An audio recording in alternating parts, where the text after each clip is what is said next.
Deputetët e opozitës kanë shkaktuar një situatë kaotike në seancën e së njëjtës, teksa ka zënë karriket e ministrave janë përplasur edhe me forcat e Gardës së Republikës. Trazirat në kuvent kanë nisur ende pa u hapur seanca për shkak se deputetët e opozitës zun karriket e ministrave të qeverisë. Ndërkohë kreu i Partisë Demokratike Sali Berisha i bëri thirrje Gardës të mos i prekin deputetët, pasi sipas tij do të përballeshin me pasoja. Largoj, mos preki deputetë se do përballen me pasoja shumë trana. Po mbroni hajdut,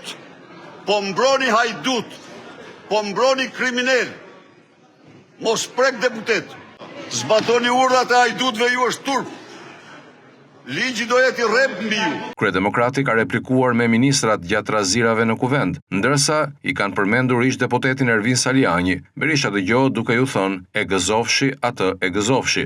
Me të dy duart merreni, e gëzofshi.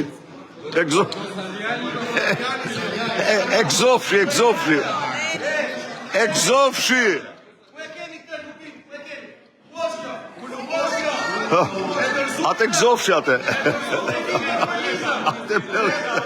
Atë me dy duart kjo ja pun. Bashkë me të shoqet bilës. Me thirrje dil përjashta, zhurmës dhe përplasjes me Gardën, kryeparlamentari Niko Peleshi ka lexuar fjalët e betimit të Endrit Shabanit.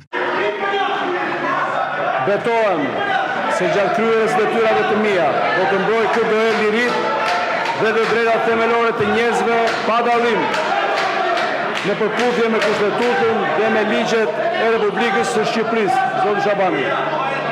Betohem. Suksese dhe punë të mbarë.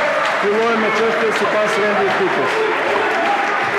Një betim i avokatit të popullit si ky sot më 18 dhjetor nuk kishte ndodhur ndonjëherë në sallën e kuventit. Deputeti i Partisë Demokratike Belin Kolliçi ka ndezur në vendin ku ulen ministrat Flakadan. Ndërkohë janë hedhur bidona me ujë edhe drejt kreut të kuventit Niko Peleshi. Një tjetër replik ka pasur mes deputetes së Partisë Socialiste Zegine Çaushi në kaosin e krijuar në seancë nga opozita, e cila i ka thënë deputetit Lëviz Balliu se nuk ulet dot atje ku është. Deputeti Balliu ishte ulur te karrigja e zëvendës kryeministrit pas trazirave të shkaktuara nga deputetët demokrat. Çaushi i tha Balliut se nuk e merr dot atë post pasi nuk e lejon Berisha.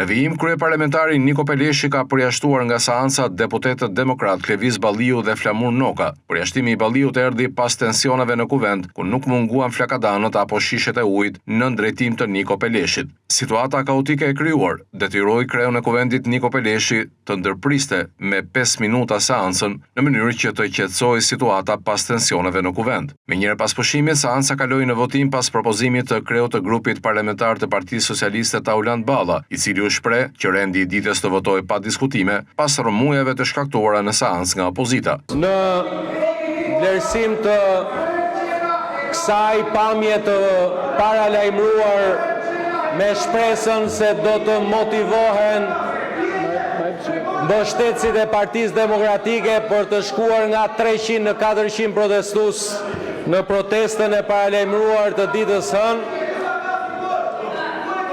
dhe në respekt të plot të procedurës neni 49.1, në pamundësi për të zhvilluar diskutimet, kemi pasur sot në agendën e ditës plot çështje të rëndësishme, sikurse edhe një debat për të diskutuar mbi luftën kundër krimit. Duket që opozita nuk do ta zhvillojmë seancën. Ju lutem hidhni në votim propozimin tim për të kaluar me njëherë në votim. Propozim ky që u pranua nga kreu i kuventit Niko Peleshi. Kështu mes trazirave dhe kaosit është mbyllur seanca plenare e ditës së sotme dhe e fundit e këtij sesioni parlamentar.